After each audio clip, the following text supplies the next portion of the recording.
Hey guys, Assalamualaikum. Selamat datang ke Box Perspective.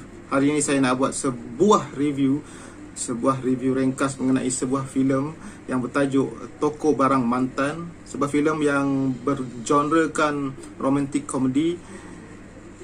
Sebuah filem yang saya rasakan mempunyai sebuah konsep cerita yang agak menarik. Check it out.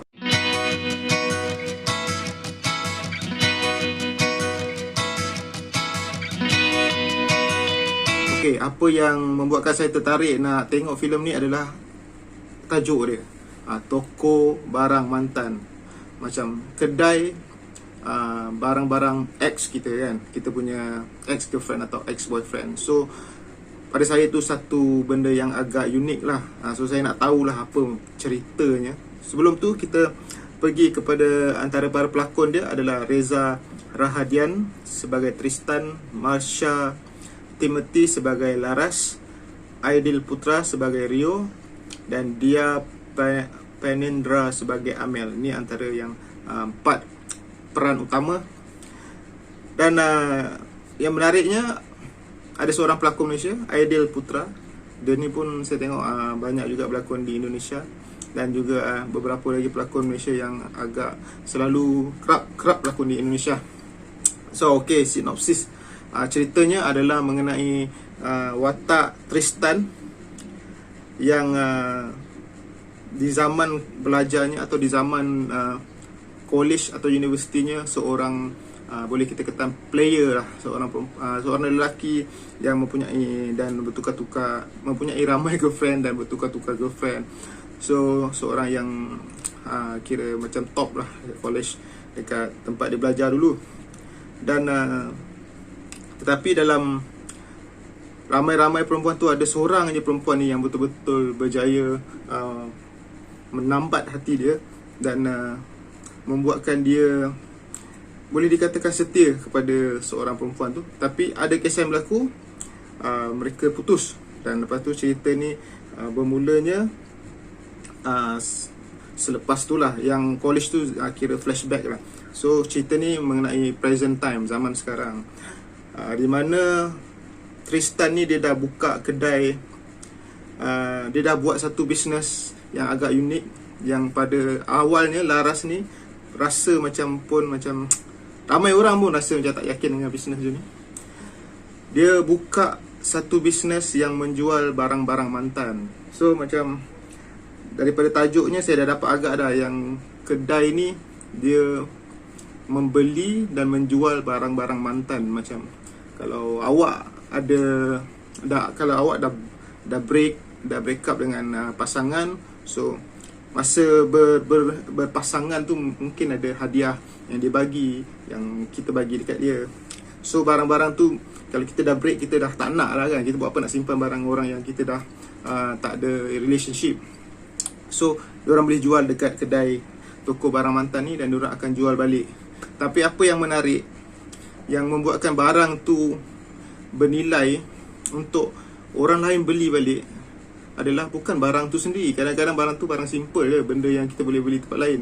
Tapi cerita di sebalik barang tu, orang yang datang nak jual barang tu, barang yang dia nak jual tu, dia kena ceritakan background, apa yang terjadi, apa yang relate dengan barang tu, dan kisah di sebalik barang tu lah. So cerita di sebalik barang yang dia nak jual tu lah yang membuatkan barang tu berapa banyak barang lah kan, membuatkan barang tu menarik untuk orang lain beli.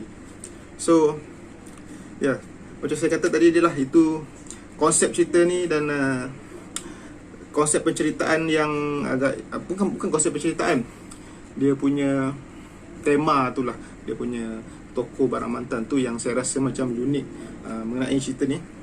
Tapi secara keseluruhannya dia masih adalah sebuah filem cinta romantik komedi yang saya rasa masih tak jauh beza dengan filem-filem yang lain. Cuma dia punya background tu mengenai kedai tu dan perjuangan Tristan ni tadi. So kemudian dalam cerita ni, tak lama lepas tu, setelah bertahun-tahun tak jumpa, Laras datang balik berjumpa Tristan dekat kedai dia.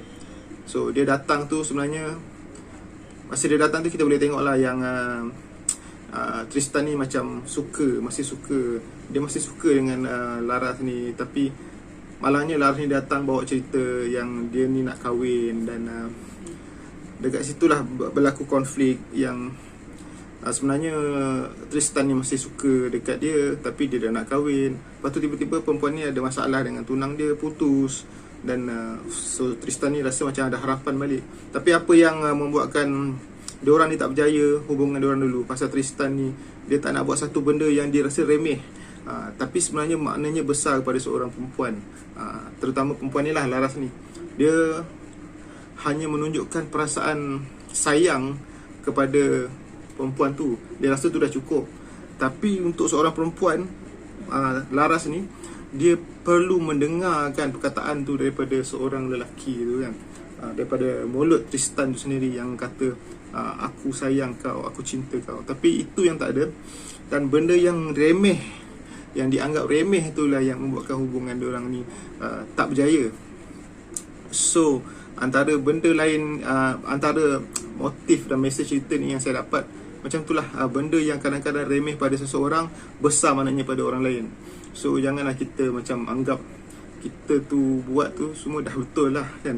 Kadang-kadang benda yang kita rasa tak perlu buat tu, untuk orang lain dia sangat penting. Terutama pada orang yang kita sayang dan orang yang sayang kita. Okay. Dan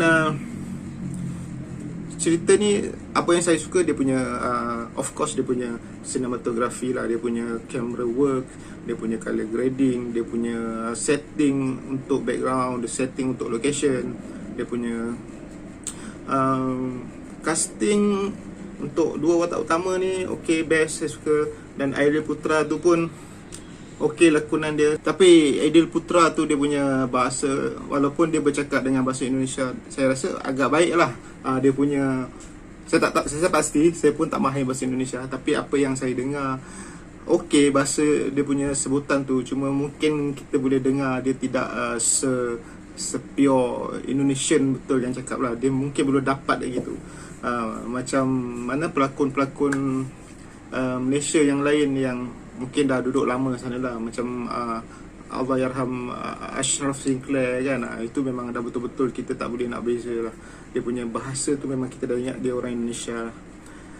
Okay, dan perjalanan cerita, build up dia pun okay, just nice. Dia macam menceritakan macam mana saya cerita tadi lah, macam dia ada flashback sikit. Dan ada subplot juga mengenai watak Aidil Putra ni, Rio dengan Amel ni tadi.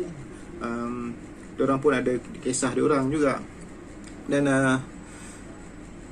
overall saya rasa dia tak adalah terlalu outstanding sangat lah jalan ceritanya. Dia masih cuma genre, cuma dia punya background tu mengenai tokoh tu yang buatkan saya rasa benda ni menarik. Dan dia punya, macam saya cerita, production value cantik, visual yang sangat cantik, yang sangat tengok kita rasa macam cool kan benda ni kan, macam. Dan apa yang saya rasa agak sayang, potensi untuk buat ending cerita ni jadi lebih dramatik dan lebih romantik, saya rasa tak berjaya, tak digunakan dengan baik untuk part ending tu. Saya rasa a little bit anti-climax cerita ni. Endingnya tu macam dia punya build up tu dah agak, konfliknya tu dah ada pelbagai kan, dah ada pelbagai step. Tiba-tiba endingnya tu dia macam okay, best juga endingnya, cuma dia macam tak ada dramatik. Dia macam terus jadi je, oh okay, dah habis, happy ending. So macam situ saya rasa macam kecewa sikit part ending dia tu. So that's about it. Saya rasa itu saja review saya untuk Toko Barang Mantan ni. Masih sebuah filem yang berbaloi untuk anda tengok lah. Dekat Netflix ada, sekarang tengah ada di Netflix Malaysia. So boleh tengok filem baru tahun ni juga, 2020. Okay guys, terima kasih kepada menonton. Jangan lupa subscribe saya, Bob Perspective. Okay guys, Assalamualaikum, peace out.